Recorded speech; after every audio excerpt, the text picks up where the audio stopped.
Jam Khalil is here again. अस्सलाम वालेकुम। Malaysia Kuala Lumpur से जाफर अहमद आपके साथ हाजिर खिदमत। व्यूअर्स, कुछ बातें हैं जो इस सफ़र के दौरान जो मुझे पेश आई और जो मैं शेयर करना चाहता हूँ अपने व्यूअर्स के साथ, ताकि उन्हें भी इन बातों का इल्म हो और वो भी थोड़ा क्लियर करें। सफ़र तो बहुत अच्छा गुजरा। बतिक मलेशियन एयरलाइंस के ज़रिए हम 24 अगस्त को कराची एयरपोर्ट से सफ़र का आगाज़ हुआ कोलालमपुर के लिए। तो इसके लिए कुछ रिंगट की ज़रूरत थी, तो मैंने बड़े बेटे को कहा, जाम जुबैर को, एयरपोर्ट के बाहर उनका जो बैंक था फॉरेन एक्सचेंज का, वहाँ से उन्होंने रिंगट लिए। फैमिली मेरे साथ थी। अब फैमिली तो मेरे साथ थी, मगर यहाँ पे 2 कैटेगरीज के वीज़ा हमारे साथ थे। तो इसलिए कि मेरा तो इरादा यही था कि फैमिली वहाँ पर रहेगी और मैं वापस, मेरा अपना कारोबार है, अपने मुल्क के अंदर अपने शहर में मैं बिजनेस करता हूँ, तो मुझे वहाँ ज़्यादा रहने की ज़रूरत नहीं थी। तो मैंने अपने बेटे को कहा, जाम जोएब को, कि आप मेरे लिए ई वीज़ा लें, बाकी जो फैमिली है उनके लिए आप सोशल वीज़ा लें। स्पॉन्सर तो वही कर रहे थे। तो मैंने सोचा कि इस तरह कुछ ई वीज़ा सिंगल 30 डेज़ का जो मिल जाएगा, उसके अंदर काफ़ी घूम भी लेंगे, मालूमात भी कर लेंगे, फैमिली वहाँ स्टे करेगी। तो इन 2 कैटेगरी वीज़ा के साथ जब हम, सबसे पहले मैं आपको डिटेल से बताता हूँ कि जब हम कराची एयरपोर्ट के इमिग्रेशन के लिए हम गए, तो वहाँ पे सिर्फ हम ही थे और कोई पैसेंजर नहीं था। तो 10 मिनट के अंदर वहाँ से हमें बोर्डिंग भी मिल गया, टैग मिल गया। वहाँ से हम फारिग हो गए। अपना लगेज जो हमारे साथ था, तकरीबन हमें 3 हमारे पास बैग थे, अंडर 20 kg के 3 बैग थे हमारे साथ। तो वो हमने, उनको टैग वैग लग गए।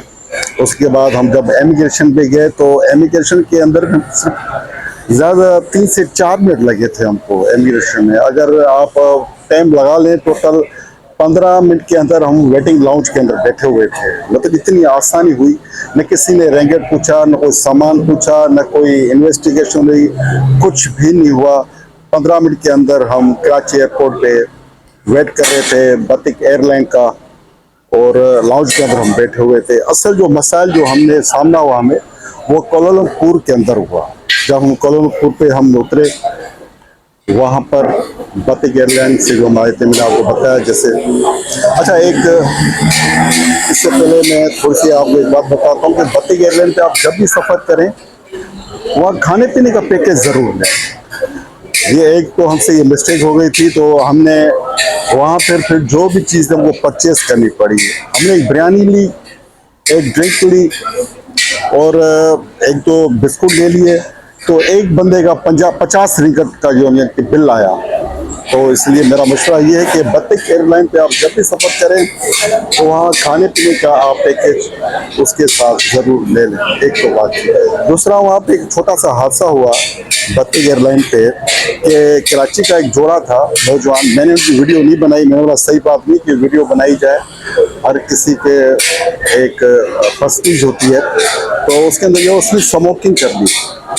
जब स्मोकिंग कर ली, वहाँ पे ऑब्जेक्शन हुआ। पायलट ने एयर होस्टेस को बोला, वहाँ पे ऐलान हुआ, एयर होस्टेस आ गई, बंदे आ गए।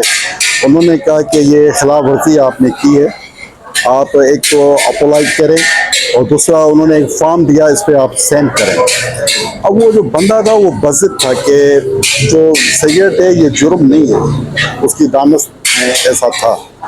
और वो इंसिस्ट कर रहा था कि मैंने कुछ भी नहीं किया, ये सिगरेट भी नहीं किया, इससे कोई फ़र्क नहीं पड़ता जहाज़ के ऊपर। बात बढ़ती गई। वहाँ पे काफ़ी जो पैसेंजर थे सीटों से उठ कर आए, तो बदमज़गी पैदा हो रही थी और वो अपनी ज़िद पे अड़ा हुआ था और वो कह रहे थे कि आप इस पेपर पे सेट करें। तो बस इसी असना में 6 घंटे 5 मिनट की फ़्लाइट थी। तो ये तो सफ़र के एंड के अंदर ये मसला हुआ था। और जैसे वहाँ पे हम पहुँचे, अराइवल हुआ, तो सबसे पहले पैसेंजर के उतरने से पहले वहाँ पे मलेशियन पुलिस आ गई। मलेशियन पुलिस ने उस जोड़े को लिया और अपने साथ वहाँ से ले गए। तो दोस्तों, आपसे गुजारिश है कि आप जब भी सफ़र करें तो ऐसा कोई काम न करें जिससे आपको प्रॉब्लम हो। ये जहाज़ के अंदर की सूरत हाल थी। बहरहाल हम नीचे उतरे गए तो मुझसे एक और मिस्टेक हो गई। मिस्टेक ये हुई कि जब वीज़ा लिया जाता है तो वो वैलिड होता है 6 महीने तक, मगर जब आप सफ़र करते हैं तो 3 दिन पहले आप डिजिटल अराइवल कार्ड जो है उसको आप फिल करते हैं ऑनलाइन। ये मुझसे मिस्टेक हुई और मैंने MDSC जो कार्ड था वो फिल नहीं किया। उसके अंदर जब हम इमिग्रेशन पे गए तो उन्होंने डिमांड की MDSC कार्ड की। हमने कहा हमको तो फिल नहीं किया हुआ, तो उन्होंने कहा पहले आप हमको कार्ड दें। तो वापस वहाँ पे जगह PC और कंप्यूटर लगे हुए थे, वहाँ पे हमने वो फिल किया। MDSC कार्ड को फिल करने के बाद जब हम इमिग्रेशन पे गए तो वहाँ पे एक और प्रॉब्लम हुआ। जो सोशल वीज़ा वाले थे उनका जो काउंटर था वो अबव 50 था, और जो वीज़ा वाले थे उनका जो काउंटर था वो 56 बिलो था। अब इसी दौरान उसमें काफ़ी स्पेस थे काउंटर के अंदर, और वहाँ पे कोई मेंशन नहीं था, सिर्फ वहाँ पे जो स्क्राइब थे वो नंबर स्क्राइब थे उनके काउंटर के। मगर मेरी वाइफ थी, मेरी बच्ची मेरे साथ थी, तो सबसे पहले हम जो अब 50 थे वहाँ पर हम गए तो वहाँ पे 2 मिनट लगे होंगे, क्योंकि सोशल वीज़ा था, 6 महीने साल का वीज़ा, तो वहाँ पे रश भी नहीं थी। 1-2 पैसेंजर खड़े हुए थे, 2 से 4 मिनट लगे तो वहाँ पे क्लियरेंस हो गया, इमिग्रेशन क्लियर हो गया। तो वहाँ से मेरी वाइफ जो थी वहाँ से एयरपोर्ट के बाहर उनको रसाई हासिल हो गई। उसके बाद हमारा नंबर आया इजी वीज़े वालों का। जब हम इजी वीज़े वालों के लिए प्रॉब्लम ये था कि काउंटर काफ़ी दूर थे और बिलो दी 44, 46 इस तरह थे। जब वो वहाँ पे गए तो वहाँ पे जो रो के अंदर जो लोग खड़े हुए थे वो 250 से 300 लोग थे। जब हम वहाँ पे खड़े, और एक रो के अंदर कम से कम 4 से 3 काउंटर थे। ठीक है, हम उस रो पे जब खड़े हुए तो वाइफ फर्स्ट टाइम आई थी, वो काफ़ी वहाँ से परेशान हो रही थी। तो दूसरा हमारे पास सिम भी नहीं थी, वाईफाई कनेक्ट था मेरी बच्ची का वाईफाई वहाँ पे कनेक्ट था जो हमने एयरपोर्ट से किया हुआ था। मगर प्रॉब्लम ये हुआ कि उन्होंने कहा कि आपके पास वीज़ा भी है, सोशल वीज़ा भी है, और मुख्तलिफ कैटेगरी की, इसकी क्या वजह है। तो थोड़ा बहुत जो इंग्लिश के अंदर मैं उनको समझा सका कि मैंने उनको कहा कि मेरा जो बिजनेस है वो है पाकिस्तान के अंदर, मैं इतना अरसा यहाँ पे नहीं रह सकता, और जो मेरे बच्चे हैं उनके लिए सोशल वीज़ा इसलिए है कि वो यहाँ पे स्टे करेंगे। और उनको जो स्पॉन्सर किया है, ऑलरेडी मेरा बेटा यहाँ पे रह रहा है तकरीबन 1.5 से 2 साल से, उन्होंने उसको स्पॉन्सर किया है। जबकि सब कुछ मैंने करवाया हुआ था, इसके बावजूद उन्होंने डिमांड की कि आप अपने बेटे का जो वर्क परमिट है अब वो शो करें।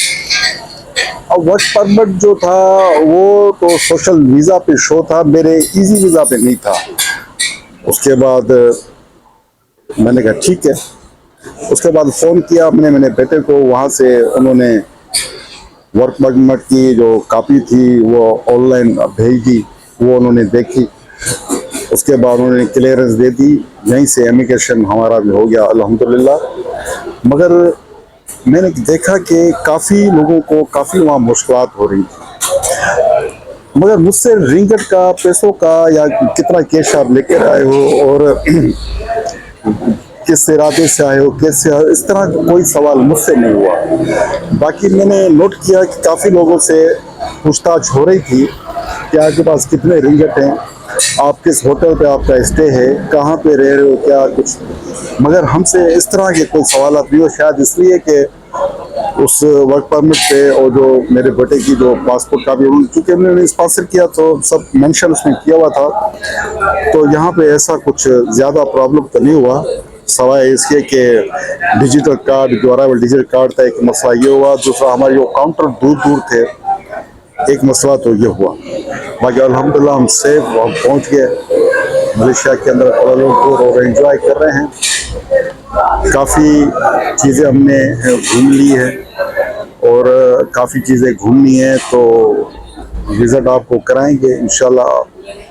इसी के साथ अपने दोस्त जाम खलील अहमद को थोड़ी सी चंद बातें थी कि आपसे शेयर करना चाहता था। तो इससे ये होगा कि आगे आपके पास जो मेरी जो वीडियोस आएंगी उसके अंदर भी आपको पता चल जाएगा कि जब मैंने यहाँ पे अराइवल किया तो इस वीडियो के बाद मेरी कितनी वीडियो पाकिस्तान के अंदर अपलोड हुई थी और कितनी अभी मलेशिया के अंदर अपलोड होंगी। तो इजाज़त दें अपने दोस्त जाम खलील को कोलालमपुर मलेशिया से। अस्सलाम वालेकुम।